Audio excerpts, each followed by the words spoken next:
and I said this from the beginning. I said this in my preview, guys. I was completely right about this. We can't let the Dallas Cowboys set the tone first. What happened in this game? And Bad Dog, if you're watching this video, I'm going to answer your question of why Saquon Barkley only had 4 rushes in the first half. And it's because we allowed the Dallas Cowboys to set the tone early. I said this in my preview. That was my first key to success. We need to set the tone. We can't let them set the tone. They are a running team. What's going on, guys? Welcome back to another video, and this is a depressing video as we review or recap the Giants Sunday Night Football game against the Dallas Cowboys in a game that was one of the worst games I have ever watched as a Giants fan. Not being because it was an extremely meaningful game, because this is still week 2 of the NFL season. It was still meaningful because it is a division loss and it's a division rival, and of course you want those bragging points and stuff like that. But this is different. The Giants just got absolutely dismantled in this game, as the score was 20-13, but it should have been 20-3. I mean, it was a bad game. We definitely got blown out as far as controlling the game. We got blown out in controlling the game. The Dallas Cowboys couldn't score points because our defense was doing something. I mean, we kept Ezekiel Elliott somewhat in check, and we did force Dak to throw it sometimes. And what happened? He kept the ball and ran with it, and that's something we do struggle with. Kareem Martin does not think a quarterback can run it, apparently, because every time there is a play action or anything like that, he just bites on Ezekiel Elliott all the time and does not even think that Dak Prescott will carry the ball. And Kareem Martin was definitely a big part in that failure to stop Dak Prescott on the ground. And then in the air, I mean, everybody was catching the ball. I mean, there was no such thing as, like, I swear, Dak Prescott was 16 of 25. I could have sworn that he had 100% completion percentage. I mean, Cole Beasley was catching everything. Terrence Williams was catching everything. I mean, it was ridiculous. I could not see an incomplete pass. The only time there was an incomplete pass is when Dak Prescott threw it away from the receiver, and nobody was able to catch the ball. Like, it was out of reach for somebody to catch the ball. But other than that, if the receiver was near the ball, it was caught, and that's something our receivers need to learn apparently as well. So this was just from the start. This game was terrible, right? And, I mean, we have to expect this because the Giants, 5 out of 6 years, the Giants have started out 0-2. And we're kind of used to this at this point in our lives as fans. But when it comes to how the game was played, like, any team could be 0-2 and still look good. You face good opponents. And, the Jacksonville Jaguars, yeah, we struggled. We lost by 5 points, but we put up a good fight. This game was terrible, but when it comes to how the game plays out, a good team could be 0-2, right? A good team could be 0-2. This is not a good team, and I do not see us coming. This is our identity. It's been who we are for the past how many years now. We've been seeing the same thing. We can't get that offensive line to block for squat. Will Hernandez, Nate Solder, I mean, we thought we're going to be complete, keys in this offensive line. That's not the case. John Jalapeno is out for the year. I bet Dave Gettleman is regretting trading Brett Jones for a freaking 7th round pick or something like that. So, we could definitely use him right now. And I guess Evan Brown is going to be the starter, or John Greco, whoever the hell is going to be starting at center. And then, Eric Flowers, I mean, granted, Eric Flowers did his thing against DeMarcus Lawrence. They had a good battle. Some wins were for Eric Flowers, some wins for DeMarcus Lawrence, but DeMarcus Lawrence ultimately got the best of Eric Flowers. And also, we can't stop a nickel blitz. I mean, they weren't even doing really tough defensive schemes. There weren't, a bunch of stunts here and there. Yeah, there were some stunts in this game, but hats off to Rob Marinelli, the defensive coordinator for the Dallas Cowboys, for just keeping it simple. I mean, literally, they just blitzed Anthony Brown, they blitzed Kayvon Frazier, like a simple one-man blitz. Like, a 5-man blitz. That's it. Just sending 5 guys out there. We had 6 guys to block, and we couldn't do that. Saquon tried, but then he would go out for a check down. And then Eric Flowers just can't handle 2 guys, and we get nobody in help. We get nobody pulling. We get no adjustments in that. We just completely. James Bettcher. And I said this from the beginning. I said this in my preview, guys. I was completely right about this. We can't let the Dallas Cowboys set the tone first. What happened in this game? And Bad Dog, if you're watching this video, I'm going to answer your question of why Saquon Barkley only had 4 rushes in the first half. And it's because we allowed the Dallas Cowboys to set the tone early. I said this in my preview. That was my first key to success. We need to set the tone. We can't let them set the tone. They are a running team.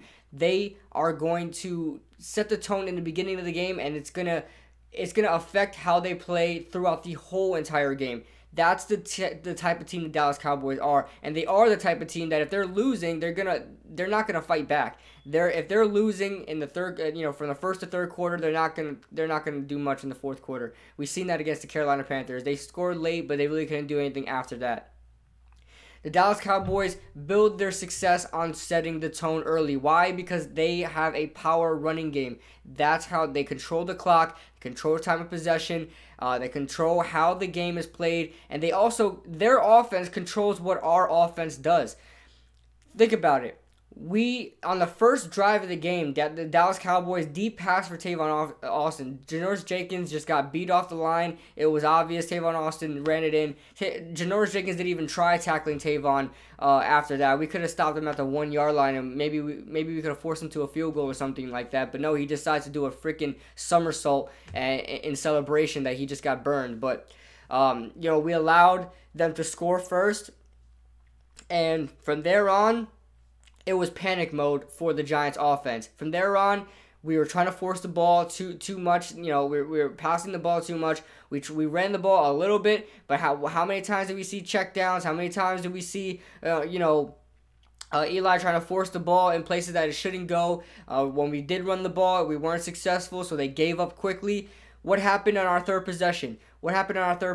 Eli had to convert a 4th down twice in the same drive because we were in panic mode. Why? Because we feared the Dallas Cowboys were going to control the clock on offense. We needed to get something going. We need to score some kind of points before we give the ball back. We didn't have any patience. We were instantly in panic mode from the first drive because we allowed the Dallas Cowboys to set the tone first. We had to set the tone first. We had to control Ezekiel Elliott, keep him in check. We allowed him to run for 4.6 yards a carry. If we allowed him to just 4 yards a carry or just under 4 yards a carry, like 3.8, 3.6, maybe we had a chance in this game. If we had some kind of confidence that Ezekiel Elliott wasn't going to get the first down every single time he touched the ball, because he was getting the crucial yards he needed. Granted, we kept him in check, like to the middle of the game, we kept him in check. Then Dak Prescott started to go off. Then we started to get scared that Dak Prescott was going to run the ball. Then Ezekiel Elliott started running the ball again. So there's that. And that was the huge problem. We allowed the Cowboys to set the tone early. Instantly, the Giants were in panic mode. We couldn't do anything. On defense, we forced a lot of pressure. How many times did we see Dak Prescott get forced 10 yards back behind the line of scrimmage? But we can't get there. We can't get the sacks. We don't have the fast guys out there to get the sacks. This is the problem with James Bettcher's defense. We have too many run stuffers out there. Damon Harrison, Dalvin Thompson, B.J. Hill. These aren't fast guys. These aren't guys you're going to see. We rely our pass rush to be the linebackers, right? We don't have Olivier Vernon. We have Connor Barwin, who's past his prime. He's 32 years old. He's not a fast linebacker. He's not going to get to the quarterback quickly. He's not a speed rusher. Do we have a speed rusher on this team? I guess the only guy you could call a speed rusher is Lorenzo Carter. He can't force a pass rush for anything. I mean, I seen him get a pressure once or twice in this game last night, but he did relatively nothing. So we don't have a pass rusher on this team. We need Olivier Vernon to come back, and that's crazy to say because Olivier Vernon doesn't do anything anyway, but he is the only chance we have of getting a sack in a game. We did not get close to a sack in this game. We did not touch Dak Prescott in this game. We only allowed pressure. We only forced pressure. The Cowboys offensive line definitely had a bounce back from last week. Every time we blitzed, it was picked up. Granted, Landon Collins did get there at times, but one play in particular, I mean, Dak Prescott handed it off to Ezekiel Elliott, and Landon Collins came like a freaking rocket, but it was wrong place, wrong time, because that time it was designed. It was a designed a trick play, and it was a little jet sweep for Tavon Austin, and Ezekiel Elliott handed it off from there, and he just got knocked, but without the ball in his hands. So there's that. I mean, and let's talk about Eli Manning for a second. And I know a lot of people are on the fence. Bad Dog thinks that Eli Manning is done. A lot of people think Eli Manning has a lot in the tank. I am on the fence. I think there's a lot to blame for Eli, and I think there's a lot to blame for the offensive line. Now let's start with Eli Manning first. Eli, and I'm going to give him a little bit of a mulligan for checking down. Like I said, I mean, Saquon Barkley set the freaking record, a running back, set the record for most receptions in a game. He surpassed Victor Cruz. I think Victor Cruz had 11 or 12, one of those. I think he had 12 or 13, something like that. But then Saquon Barkley broke that record with 14 receptions for 80 yards. 80 yards on 14 receptions. Anyway, so many checkdowns in this game. Why? Listen, Bad Dog, I know you're saying, oh, why, 2017 was the excuse because we had guys like Tavares King and Travis Rudolph and Roger Lewis out there. Yes, but in this game, I mean, for the most part, Odell Beckham was held in check. I know, like I said, I've seen Odell Beckham open. I've seen Cody Latimer open in the end zone. I've seen them open. But what happened when you seen them open? I mean, Eli Manning there was 3 guys behind the line already. If Eli Manning were to try, I think he should have tried to throw that ball, and I think he's just scared now. He's been behind a terrible O-line for like 6 years now, probably more than that. So the guy is already paranoid. So if he feels like he's going to throw the ball, he feels like he's going to get stripped, he feels like it's going to get tipped and it's going to get intercepted. And I've seen Odell Beckham open a couple of times here, but when I see the instant replay, I see the wide receivers, I see one of them open down the middle, but how many guys do I see behind the offensive line? I mean, Eric Flowers is already shook. If you freeze frame him, he's already shook. DeMarcus Lawrence is already coming back. We got some random defensive tackles, I don't even know their names, coming into the backfield. So, I mean, Eli is already paranoid. Eli is already scared he's going to get sacked the moment he drops back.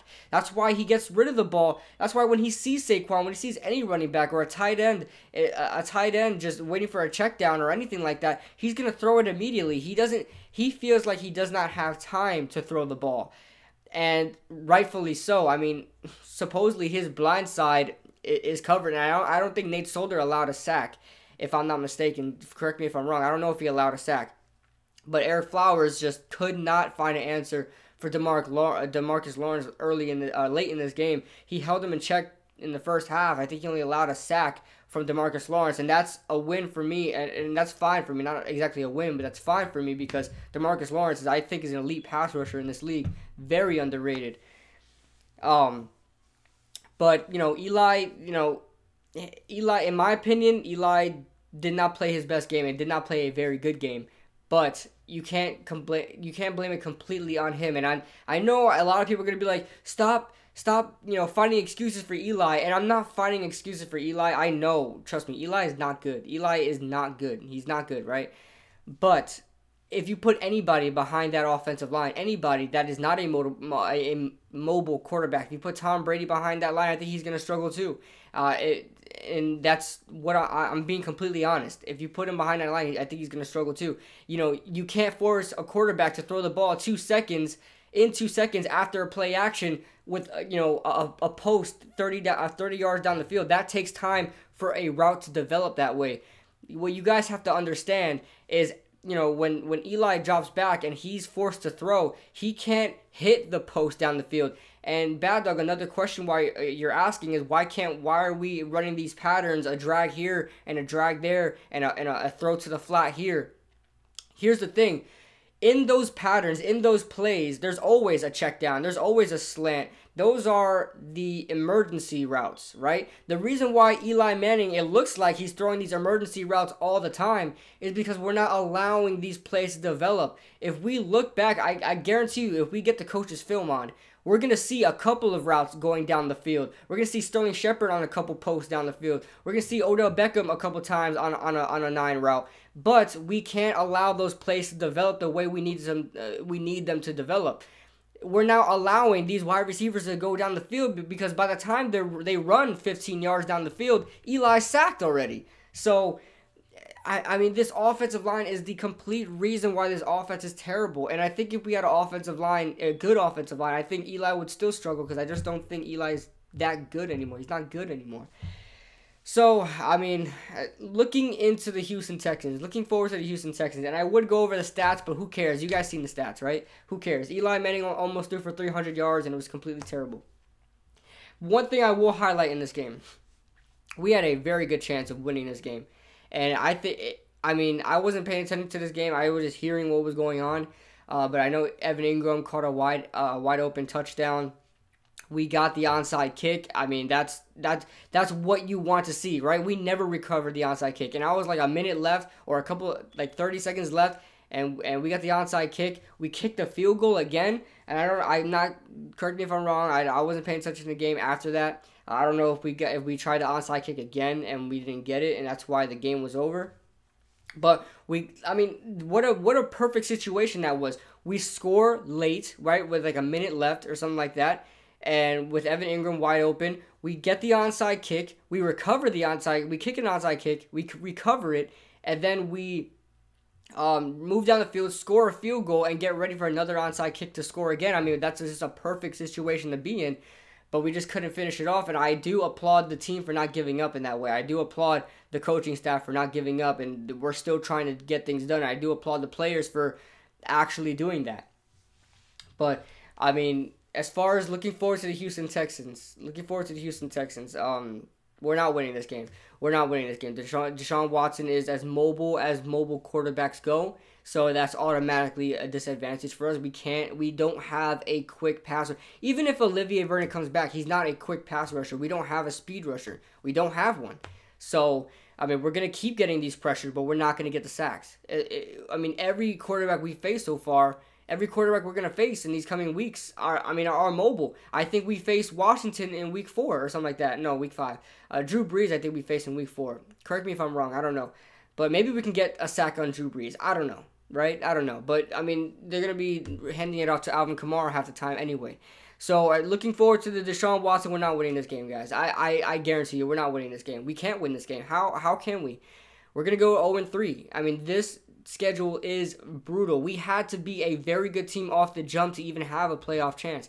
This schedule is not even the worst it's going to get. We faced the Vikings. We faced the Saints coming in. I mean, the Saints don't look as good anymore, but we always have a tough time against the Saints. We faced Philadelphia twice. We faced Washington twice. We faced Dallas again. I mean, we're looking at a 4-12, 5-11 type season again. So that's all I got for you guys today. I would go over the stats, but who cares? Eli was sacked 6 times. It is what it is. So let me know what you guys think in the comment section below, and I'll see you guys in the next video.